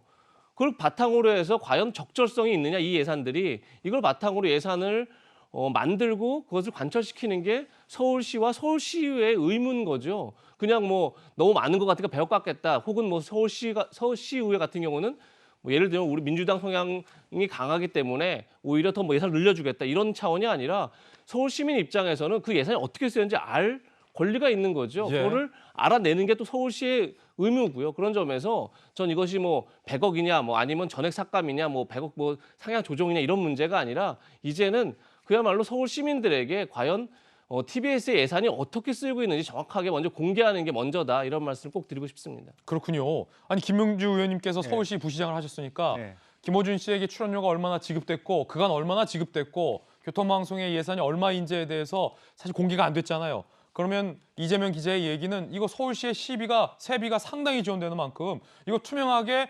공개하고 예컨대 감사 절차라도 거쳐라라는 이재명 기자의 의견인데 서울시 부시장을 하셨던 김용주 의원님께서 보시기엔 어떻습니까? 결과적으로 그게 시의회의 몫입니다. 그런데 아시다시피 거의 90% 이상이 민주당으로 돼 있기 때문에 그런 기능들을 적절하게 하고 있지 못하다 그렇게 생각이 들고요. 제가 봤을 때 KBS의 말하자면 방향은 예산도 예산이지만 전체 프로그램을 다시 원점에서 교통방송다운 특성을 지키느냐라는 TBS. 어떤 공론화 그리고 또 한편으로는 자구책의 문제입니다. 실제적으로 보면 일부는 광고 수익을 가질 수 없고 이런 부분들을 적절하게 스스로 자기 광고 수익을 통해서 운영될 수 있도록 개편하는 방법 그리고 보다 더 중요한 것은 누구를 찍어내고 말고 문제가 아니라 옛날에 우리가 교통방송 얼마나 좋았습니까? 교통에 일시간 어디가 막힌다는 것을 많이 하고 물론 지금은 이제 개개인별로 내비게이션도 발전됐고 어플리케이션도 좋기 때문에 그런 기능을 다소 줄인다 하더라도 조금 더 공익성이 있는 방송으로 갈 가능성에 대해서 좀 무게를 두시면서 내년 지방선거를 통해서 새롭게 시의회 구성될 때 전체적으로 한번 들여다보는 게 좋지 않겠나 그렇게 보여집니다. TBS 직원들만 쓸 수 있는 그 커뮤니티에 이런 글이 올라왔다고 합니다. 김어준은 신적 존재냐? TBS가 통제할 수 없는 김어준으로 인해 회사 전체가 위기다. 대표와 김어준이야 나가면 그만이지만 우리는 대표적 좌파 편파 방송 등 닦지 않고 얼마나 더 힘들어야 하나라는 어떤 내부 소속 구성원이 쓴 걸로 추정되는 글이 올라왔습니다. 이 A씨가 작성한 댓글 중에 공장팀이 새누리당의 김씨를 교우주로 모신 지 오래다라는 주장도 나왔어요. 눈치만 보고 있을 때가 아닌 것 같다. 떠날 사람 때문에 이래야 하나. 대표도 김어준도 다 정치적 욕심에 회사를 이용한 것 아니냐라는 쓴소리가 나왔다고 합니다. 그럼 서울시 의회의 분위기는 어떨까요? 시장은 이거 문제가 있다, 삭감해야 한다는 쪽인 것 같은데 민주당이 다수를 차지하고 있는 서울시 의회의 분위기는 사뭇 달라 보입니다. 오히려 장려? 서울시 의회 110석 중 99석이 민주당, 대단하군요. 김인호 서울시의회 의장, 서울시 투자 출연기관의 TBS 애청자가 많다는 건 오히려 장려 지원해야 한다는 의견이에요. 정치 편향성 문제 방통위 등 기관에서 지도 감독하면 된다. 오히려 더 장려해야 된다라고 입장이 시장과 서울시 의장이 완전히 상이해 보입니다. 김병민 대변인께서는 어떻게 보십니까? 구독자 수만 많고 조회수 많이 나오고 성취율만 높으면은 다 좋다는 의미로 받아들이게 되는 상황인데요. 그럼 역으로 거꾸로 말해서 굉장히 보수 편향적인 인사가 TBS의 마이크를 잡고 굉장히 편향적이고 자극적인 방송을 쏟아내면서 구독자 수가 많고 조회수가 많으면서 청취율이 높으면 지금 얘기하고 있는 김인호 서울시의회 의장을 비롯한 민주당 의원들은 이 내용을 고지고대로 인정을 하시겠습니까? 중요한 건 서울시 교통방송이라고 하는 본래의 목적과 취지에 맞게 방송이 운영되는가에 대한 문제일 텐데 지난 4.7 보궐선거가 여기에 대한 서울 시민들의 중요한 부동산 등의 결정도 있지만 이런 일들에 대해서도 철퇴를 가했다고 저는 생각을 합니다. 지난달 생각해보면 조국 전 장관의 딸 조민 씨를 일방적으로 출연해서 일방적인 주장만을 쏟아낸 바 있었고 위안부 피해 할머님에 대해서도 굉장히 모욕적인 발언을 앵커가 쏟아내는가 하면 윤미향 의원을 보호하는 듯한 발언들을 하지 않았습니까? 지난 4.7 보궐선거를 생태탕 선거로 끌고 갔던 사람은 누구이며 이번에는 심지어 대한민국 대통령 선거가 펼쳐지고 있는 과정 중에 이 TBS 교통방송의 핵심 앵커라고 하는 인물이 DJ. 네, 핵심 DJ가 예. 김어준 씨죠. 김어준 씨가 밖에서 특정 후보를 지지하는 듯한 발언, 공개 발언을 쏟아내서 여권 내에서도 물의를 일으킨 바가 있습니다. 이런 내용도 좀 정리하고 교통방송 본연의 기능을 가겠다고 얘기하는 게 그게 잘못된 일인지 결국 판단은 국민들과 또 서울시에 있는 시민들께서 이 내용 전체적으로 총체적으로 판단해 주실 거라 생각합니다. 김병민 대변인이 방금 주신 의견과 유승민 대선 예비 후보도 이 문제에 대해서 일침을 했습니다. 함께 보시죠. 100억 아닌 예산 전액을 삭감해야 된다. 김 씨에게 계약서도 쓰지 않고 월 4천, 연봉 5억 가까운 돈을 지급해와 이런 편파 어용 방송에 시민 혈세 지원한다는 것 자체가 어불성설이다라고 유승민 후보가 주장을 했습니다. 자, 이번엔 저희가 준비한 다음 뉴스로 이어집니다. 이젠 대선 소식으로 본격적으로 들어가 보겠습니다. 이슈 주제 공개하겠습니다. 음식점 총량제에 이어 불나방, 난타, 이재명 후보가 자영업자 음식점 총량제를 도입할 필요가 있다고 밝힌 데 이어서 자영업자들을 분화방, 불나방 비유해서 논란이 되고 있습니다. 직접 한번 들어보시죠. 아무거나 선택해서 망할 자유, 그건 자유가 아니거든. 다 자유다 이렇게 정해놓고 그냥 마치 불나방들이 촛불을 향해서 모여든 것까지는 좋은데 너무 지나치게 가까이 가서 촛불에 타는 그런 일들은 막아야 되는 거죠. 당장 뭐 시행하겠다는 건 아니고 자유와 방임은 구분해야 된다. 뭐 고민해 볼 필요는 있다고 생각합니다. 자, 방금 들으셨던 것처럼 자영업자들을 불나방에 빗댄 겁니다. 불나방들이 촛불로 뛰어들어서 타는 일을 막아야 한다 라고 비유를 한 겁니다. 야권의 대권 후보들과 야당 당대표는 비판을 하고 있습니다. 들어보시죠. 이재명 후보의 아무 말 대잔치가 드디어 발동이 걸리기 시작했습니다. 문재인 정부의 실망에 야권 지지세가 강해지니 그분들에게 신규 사업자의 진입을 막을 것처럼 헐리우드 액션을 통해서 표심 공략에 나선 것으로 보입니다. 이 역시 가면을 찢으면은 불공정의 문제가 나타납니다. 전체주의적 발상이죠. 무슨 음식점이 사양 산업입니까? 우리가 밥을 먹고 또 생활에 필요한 물건을 사고 하는 것이야말로 시장 경제의 기본인데 히틀러 나치 때도 그런 짓은 안 했을 겁니다. 반헌법적 발상입니다. 음식점 하나 허가받는데도 그게 기득권이 되고 그것을 다른 사람한테 양도하는 것을 웃돈을 받고 양도하고 그것은 헌법에서 보장하는 영업의 자유의 본질적 침해입니다. 자영업자들을 불나방에 빗댄 것과 관련해서 야당은 비판하고 있습니다. 대권 주자들의 주장 조금 더 살펴보겠습니다. 불나방, 윤석열 후보는 국민을 가붕개에 빗댄 조국 국민관과 닮았다. 가붕개는 가재붕어 개구리죠. 홍준표 후보는 영업자 유침에는 위헌적 발상. 유승민 후보, 북한 김여정의 말인 줄 알았다. 불나방. 원희룡 후보, 이재명 헛소리 총량제부터 실시해야 한다라는 음식점 총량제 비유를 빗대서 비판을 했습니다. 자, 물론 요 사안은 음식점 총량제의 어떤 이재명 후보의 취지에 대해서는 동감을 해야 한다라는 우리 또 김영주 의원님의 주장처럼 찬반이 갈리고 있는 양상이다라는 말씀을 드리겠습니다. 그런데 오늘의 어떤 또 하나의 덧붙여진 논란은 이 자영업자를 불나방에 빗댔던 이 비유 자체가 또 다른 결의 어떤 논란을 주고 있다라는 뉴스인데요. 언론인 출신의 한신대 김수영 교수님 나오셨습니다. 어떻습니까? 이 뭐 주변 국민들이나 아니면 이 언론인 출신의 지식인들이 보기에 이 불나방 비유가 적절합니까? 그러니까 불나방이라는 표현이 실제로 어떤 상황에서 주로 많이 쓰이냐면 이제 욕망에 좀 눈이 멀어서 위험한 일에 무모하게 뛰어드는 사람들을 보통 비유할 때 불나방 비유를 쓰잖아요. 그러니까 아예 새로운 비유를 만약에 이재명 후보가 제시했다면 이렇게까지 논란이 되지 않을 텐데 기존의 불나방이 어떠한 맥락에서 쓰이는지가 이미 분명한데 이 상황을 이제 불나방에 비유한 것은 굉장히 부적절했다는 생각이 듭니다. 물론 이재명 후보가 무슨 말을 하려고 했던 건지는 알겠어요. 이해하겠지만 이 말을 직접 듣는 뭐 자영업자들 혹은 음식점 사장님들의 입장에서는 굉장히 불쾌한 일이고요.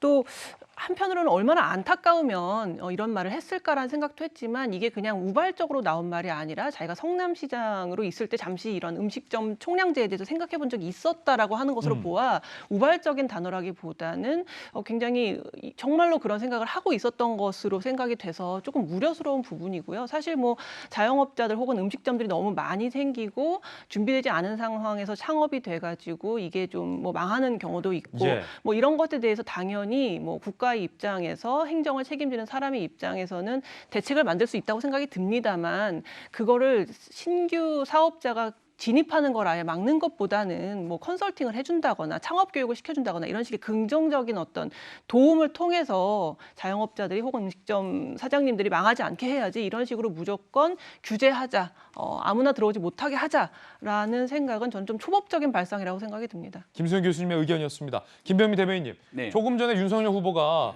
자, 이 불나방 비유가 조국 전 장관의 가붕개, 가재붕어 개구리와 닮았다라고 하며 음식점이 사행산업이냐라고 비판했는데 자, 그 이유가 뭡니까?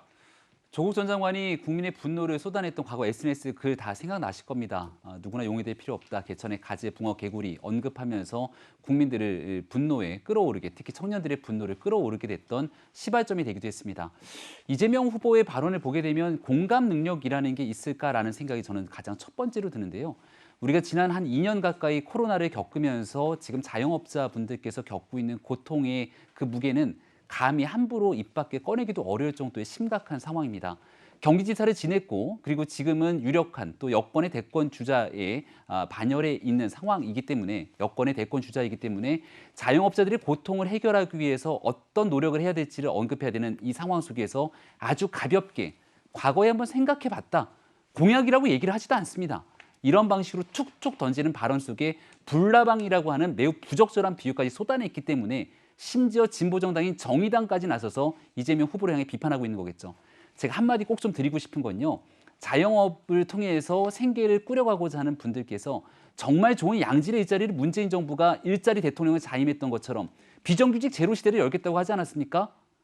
800만 비정규직 시대를 열어놨던 문재인 정부의 일자리 참상 이런 일들이 일어나지 않고 2017년 약속했던 것처럼 대한민국 경제를 살리고 일자리 문제가 넘쳐났으면 이렇게 자영업자 분들께서 어려움과 위기를 겪었을까 하는 생각이 들기 때문에 이재명 지사, 이재명 후보가 했던 쏟아낸 이 실언에 대해서 속히 국민께 사과하고 이 내용들은 공약이 아닌 상황으로서 본회의에 대한 실수를 신속하게 인정하고 사과했으면 좋겠습니다. 자, 김용주 의원님은 어떻습니까? 저는 이제 어쨌든 우리나라의 자영업자 비중이 20% 가까이 됩니다. 이태리가 우리보다 좀 높은데 그 나머지 국가들은 굉장히 작습니다. 그렇기 때문에 어떤 면에서 이것은 이제 자영업자 비중을 좁히는 것은 국가적 과제이기도 하다는 측면이 있고요.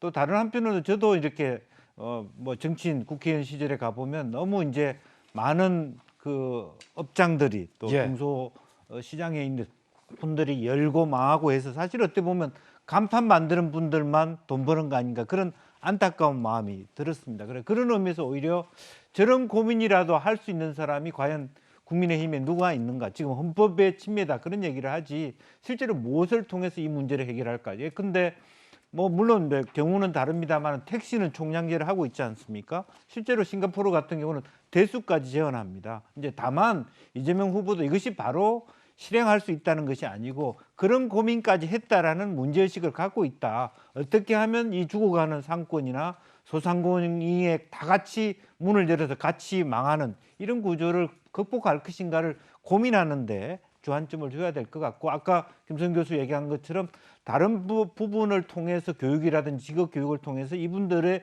수준을 즉 음식하는 사람들 앞집 옆집 다 치킨집 음식점으로 같이 망하는 구조를 어떻게 바꿔갈 것인가를 공론화할 필요가 있다. 그런 말씀드리고 싶습니다. 그런가 하면 윤석열 후보가 대국민 호소를 했습니다. 어제 직접 들어보시죠.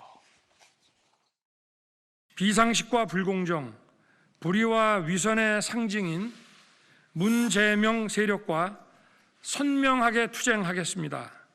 지난 몇 년간 살아있는 권력에 맞선 윤석열이 가장 잘 할 수 있습니다. 저는 모든 것을 걸고 대장동 국민 약탈 사건의 특검 도입과 모든 형태의 정치 공작을 분쇄하기 위해 결연히 맞서 싸우는 선명한 후보가 되겠습니다. 누가 현 정권이 가장 두려워하는 후보입니까? 누가 얼치기 진보 정권의 신적폐를 청산할 수 있겠습니까? 윤석열로 이기는 것이 문재인 정권의 가장 뼈아픈 패배를 안겨주는 것입니다. 자, 이제 오늘 저희 채널A에서 대선 후보, 국민의힘 대선 후보의 1대1 마지막 토론이 저희 채널A에서 오늘 오후에 이제 중계를 하고 이제 마지막 최종 경선 결과도 다가온 만큼 윤석열 후보가 대국민 호소를 한 건데 윤석열로 이겨야 현 정권의 가장 뼈아픈 패배다라는 주장이었습니다. 여론조사 한 대목을 준비했습니다. 리얼미터가 실시하고 오마이뉴스가 의뢰한 여론조사 결과입니다. 가상 양자 대결인데 요거를 한 번에 일목요연하게 좀 보면 결과를 알 수 있는데요. 이재명 대 원희룡의 경우 오차 범위 안에서 이재명 40.1, 원희룡 43.8 네, 결과가 나왔고요. 이재명, 유승민 양자 대결의 경우 40.0대 36.1. 이재명, 윤석열의 경우 40.9, 45.3. 이재명, 홍준표 38.9, 44.4. 자, 이재명 기자. 지금 오차범위 내죠, 다? 아닌가요? 홍준표 후보는 오차범위 밖에서 지금 앞선 것이고 나머지 후보들 간의 수치는 다 오차범위 내에 있습니다. 그렇군요. 저것이 플러스 마이너스 2.2%포인트이기 때문에 결과는 그렇게 나오고 있습니다. 그렇군요. 자, 김수경 교수님, 자, 이 결과 어떻게 해석하십니까?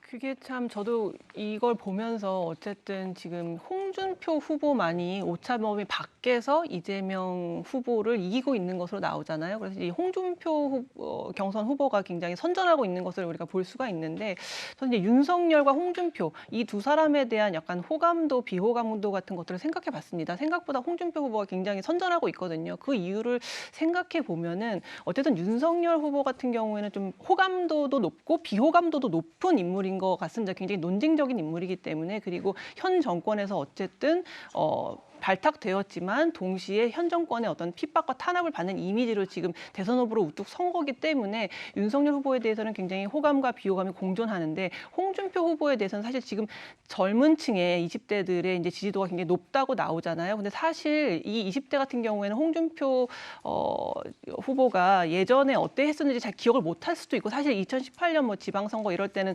홍준표 후보의 어떤 지지 연설 같은 것들을 다 꺼릴 정도로 약간 강성 발언이 굉장히 강해서 비호감도도 굉장히 높았었거든요. 그러다 보니까 지금 홍준표 후보는 오히려 지금 호감이 조금 더 드러나서 지금 이재명 후보를 오차 밖에서 지금 앞서고 있는 것으로 보입니다. 그렇군요.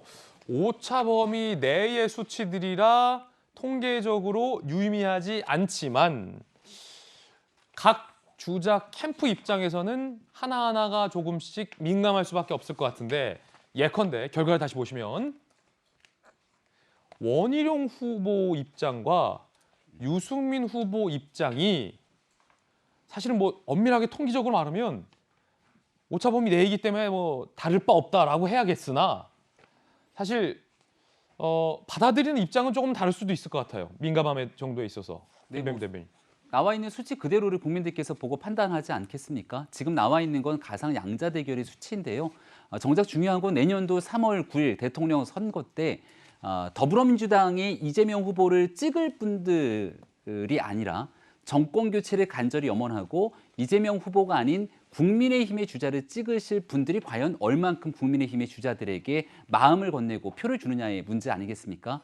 그 여론조사에서는 이제 국민의힘 당원이 아닌 국민의힘 지지층들이 얼만큼 넉넉하게 후보를 지지하는가를 보고도 살펴볼 수 있는데요. 그런 수치로 바라보면 윤석열 후보가 굉장히 큰 경쟁력을 나타내고 있는 상황이기도 합니다. 따라서 여론조사 50% 그리고 당원에 대한 50% 투표로 다음 주 바로 오늘 오후에 최종적인 후보가 선출되게 될 텐데, 정권 교체에 가장 경쟁력이 있는 후보에 대해서 아마 다음 주 월요일부터 현명한 판단들이 진행될 거라고 저는 생각합니다. 이재명 기자. 저 여론조사 결과에서 여러 가지를 좀 볼 수 있는데, 물론 이제 윤석열 후보 캠프의 대변인은 당연히 윤석열 후보의 어떤 경쟁력이 있다고 당연히 그렇게 얘기할 수 있는 거죠. 그런데 몇 가지 볼 수 있는 것 중에 하나가 뭐냐면, 저것이 100% ARS 조사입니다. 지금까지 늘 어떻게 얘기했냐면 ARS 조사에서는 윤석열 후보가 굉장히 선전한다. 그러니까 정치 고관여층에서는.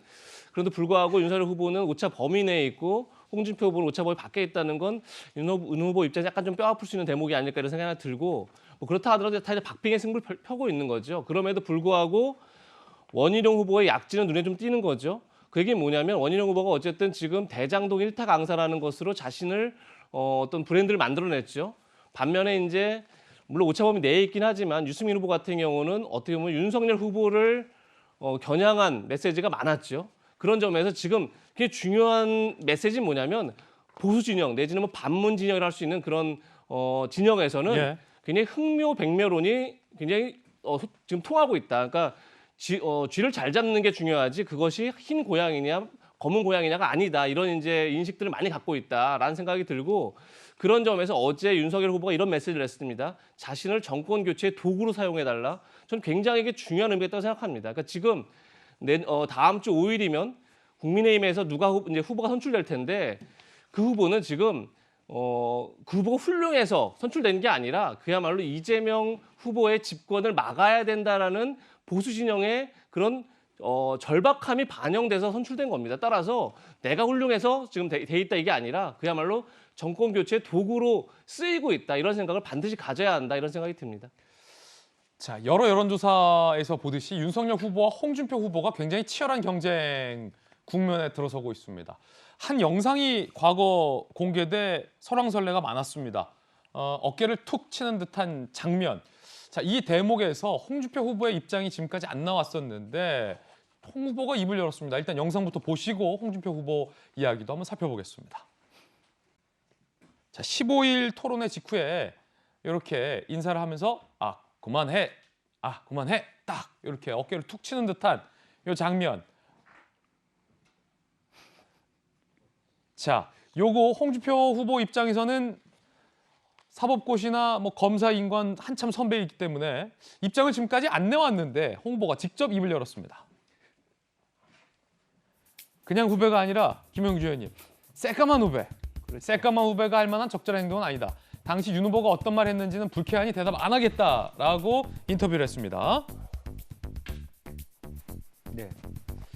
노태우 대통령 시절에 검사했던 사람한테 문재인 시절에 검사한 사람이 이렇게 어깨를 치는 것은 그동안의 어떤 그 검찰계의 분위기로 보면 전혀 그 적절하지 않은 정권이 확 다르군요. 태도인 것 같고요. 또 실제로 춘천 토론에서 굉장히 불쾌감을 나타내면서 빨리 먼저 나갔다 그럽니다. 그러니까 분을 못 사귀는 이제 그런 부분인데 그러나 어쨌든 저 자리는 검사로서 선후배로 만난 자리는 아니잖아요. 똑같은 후보로서 만났는데 저게 뭐 윤석열 후보가 배포가 크고 좋은 거는 하지만은 너무 그래도 검사 선배한테 죄송하네 어떤 액션을 너무 크게 이렇게 나둑거리듯이 그렇게 얘기하는 거는 본인이 안 그래도 지금 체력이 딸려서 힘들어 죽겠는데 위압을 느끼는 그런 심리적 압박을 받았을 거라고 보여집니다. 왜 또 체력이 또 안 딸릴 수도 있죠, 그렇죠? 제가 체력이 딸려진다고 생각한 것은 원희룡 후보나 하태경 후보에 대한 답변 태도에서 나타난 겁니다. H2O라든지 이런 부분을 물었을 때 답변하는 것이 저는 과거에 제가 17대 같이 국회의원 할 때에 같이 목욕탕에 앉아서 대화도 하고 뭐 여러 가지 기백이라든지 굉장히 스마트하고 정책 역량이 있는데 오히려 지난번 대선 때보다 지금 대선 때가 훨씬 정책 역량이라든지 뭐 암기력이라든지 떨어져 있는 것 같아요. 홍 후보가? 예. 그런 부분이 오히려 계속 그러다 보니까 원희룡 후보와의 답변 속에서 제대로 답변을 못하고 다음에 할게, 그때 할게, 되면 할게 이런 것 자체가 지금 국민들도 다 같이 지켜보고 있거든. 지지자들을 모욕하는 듯한 국민을 모욕하는 태도일 수가 있습니다. 이제 그런 부분이 본인이 심적으로 굉장히 지금 압박감을 받고 있다. 체력의 한계를 느끼고 있다는 것을 반증이다 그렇게 봅니다. 예, 자, 이 의견은 이제 민주당의 김영주 전 의원님의 개인적 견해라는 말씀 드리겠고 원희룡 후보와의 탄소 문제에 대해서는 홍 후보가 모욕으로 느껴서 일부러 답을 하지 않았다라고 해명을 하고 있다는 부분도 함께 말씀드리겠고요. 홍준표 후보와 하태경 의원 사이에 이때 아닌 진실 공방이 벌어지고 있습니다. 들어보시죠. 정권 교체의 뜻을 같이 한다면 어떤 분도 사양하지 않습니다. 장제원 의원도 받아줍니다. 그럼 혹시 하태경 의원도 받아줍니까? 그렇습니다. 본인이 온다면 많이 돌아옵니다. 저보고도 오라 그랬잖아요. 구애 같은 공개적으로 캠프로 들어오라는 이런 얘기가 있었는데 장제원, 하태경 들어오면 받아주겠다 이렇게 구체적인 언급을 한 적이 있고요. 전형적인 내로남불이죠. 자기 캠프에 들어오면은 개혁 세력 되고 다른 캠프 가면 뭐 낡은 세력이고 그건 말이 안 되고 모든 사람을 받지만은 주사파 출신은 안 받습니다. 자, 진실 공방. 아시다시피 윤석열 캠프에 영입된 하태경 의원이 홍준표 후보에게서도 영입 제안, 공개 구애가 있었다. 하지만 홍준표 후보는 방금 들으셨던 것처럼 주사파 출신은 받지 않는다라고 논쟁을 벌이고 있습니다. 하 의원에게 영입 제안한 일 없다. 주사파 출신 정치인은 영입 대상자 아니다. 하태경 의원 참 야비하다. 주사파 끊은 지 30년. 술 먹고 주사 뿌리는 주사파는 홍 후보다. 또 이렇게까지 또 뭐 주사라고 이렇게 또 받아칠 일은 아닌 것 같습니다. 하태경 의원. 공개 구원해놓고 스스로 했던 말조차 까먹느냐라고 비판을 했는데 아니 언론인 출신의 김소영 교수께서 좀 정리해 주시죠. 뭐가 진실입니까? 이게 이 주사파라는 게 뭐냐면 옛날에 80년대 학생운동 중에 여러 가지 분파가 있는데 이제 북한의 어떤 주체 사상을 좀 표방하면서 체제 변혁을 꾀했던 분파를 이제 주사파라고 하는데 예전에 이제 하태경 의원이 대학에 다닐 때 이제 주사파로 이제 활동을 했었죠. 물론 그 뒤에는 이제 전향을 해서 지금은 이제 북한 인권 운동 같은 것들을 많이 했는데 이제 홍준표 측에서 아까도 이제 영상에서 보셨지만 하태경 의원이 와도 우리 받아준다. 본인이 원하면 이렇게 얘기를 했잖아요. 그러니까 적극적으로 하태경 의원을 막 영입하겠다라고 한 거는 아니고 공개적으로 엄청 그렇게 얘기한 건 아니고 오면 받아준다는 정도로 얘기를 했는데 이제 하태경 의원이 이제 윤 캠프로 이제 들어가다 보니까 그리고 이제 홍준표 캠프에서 뭐라고 했었냐면은 이렇게 윤석열 캠프에 자꾸 여러 정치인들이 자꾸 모여드는 것이 굉장히 구태 정치다라고 이제 비난을 하니까 하태경 의원은 자기가 먼저 하태경도 받아줄 수 있다고 해놓고서 왜 이런 것을 구태 정치라고 얘기하느냐 이제 이 과정에서 논란이 붙은 겁니다.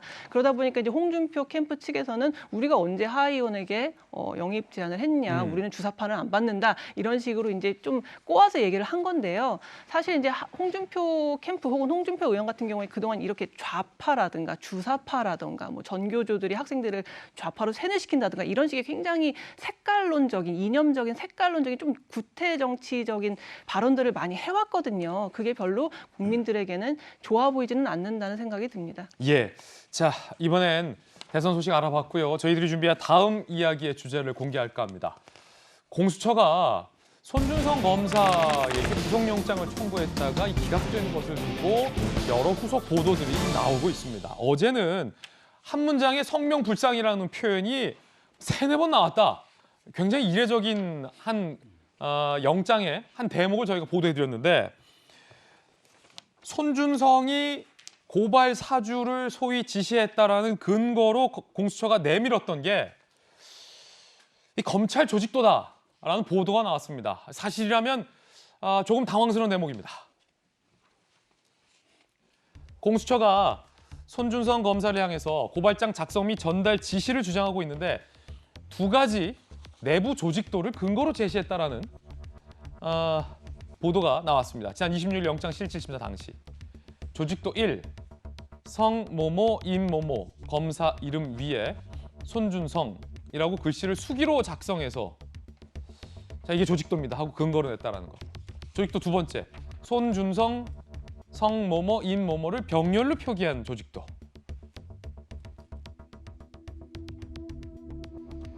자, 일단은 부연 설명이 좀 필요할 것 같은데 이재명 기자, 이 조직도가 도대체 공수처가 이 지시했다라는 근거가 어떤 이유에서 될 수 있는 겁니까? 조직도는 뭐 사실 조직도는 다 있잖아요. 어느 조직이든. 그렇죠. 만약 조직도만 딱 냈다 그러면 그건 뭐 검찰 조직 자체가 범죄 단체라는 뜻이 되니까 뭐 그런 의미는 아니었겠죠. 아마도 공수처는 이런 생각을 했던 것 같습니다. 그러니까 당시에 손중선 보냄이라는 텔레그램의 내용 중에는 뭐가 있냐면 실명 판결문이 있습니다. 그 실명 판결문은 아무나 볼 수 있는 게 아니라 실제 법원이라든지 검찰에 근무한 사람만 볼 수 있는 거죠. 그래서 과연 그 실명 판결문을 누가 검색해 봤나 봤더니 손준성 당시 수사정보정책관 밑에 있는 검사들이 봤다.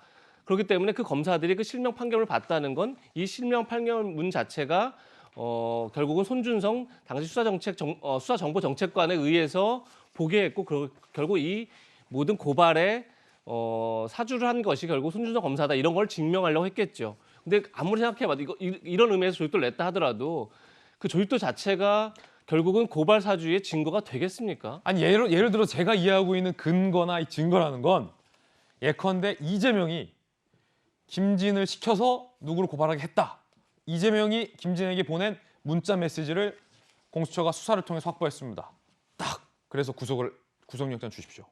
라는 건 굉장히 구속영장을 발부받아야 할 공수처 입장에서 근거와 증거가 될 수 있는데 그게 아니라 이재명이 김진 위에 있습니다. 조직도입니다.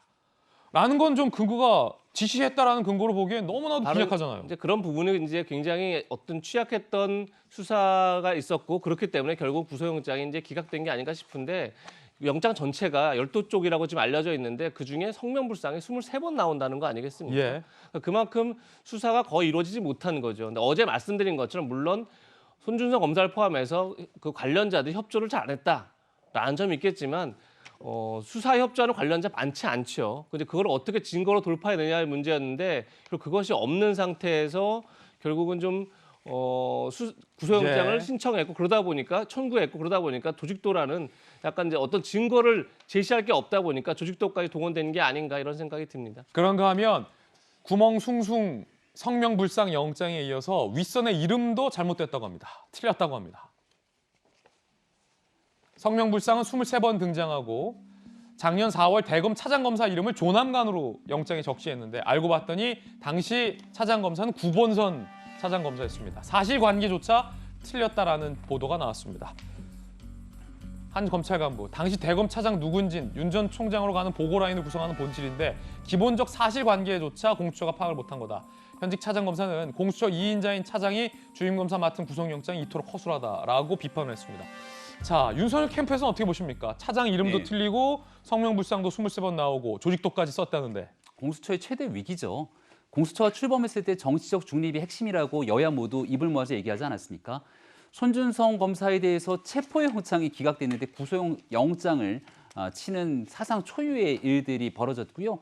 지금 나오고 있는 상황들처럼 결국은 고발장을 누가 작성했는지조차 확인하지 못한 상태 속에서 오직 야권의 유력한 대권주자인 윤석열 후보를 향해서 흠집내기식의 정치 수사에 나선 것 아니냐 이렇게 얘기할 수 있는 근거를 공수처가 충분히 제기했다고 생각합니다. 손준성 검사에게 보냈던 문자 메시지에서는 이 국민의힘 야당의 경선 일정 등에 대해서 운운하는 모습들까지 있는데 송영길 더불어민주당 대표가 나서서 이 MBC PD수첩의 보도 방송 이후 나타났던 녹취록을 근거로 수사를 압박하니까 여당의 대표의 입맛에 맞춰서 공수처가 수사에 나선 것 아니냐 이런 의혹들이 상당히 제기되고 있습니다. 지금이라도 대한민국 공수처가 왜 출범하게 됐는지 국민들이 바랬던 여망들을 이렇게 한순간에 일거에 무너뜨렸던 데에 대해서 공수처장이 직접 반성하고 공수처장이 이 문제 어떻게 풀어나가실 것인지 국민들 앞에 소상히 설명할 때가 됐다고 생각합니다. 자, 윤석열 캠프의 의견까지 들어봤습니다. 저희들은 6초 광고 후에 돌아오겠습니다. 잠시 후에 뵙죠.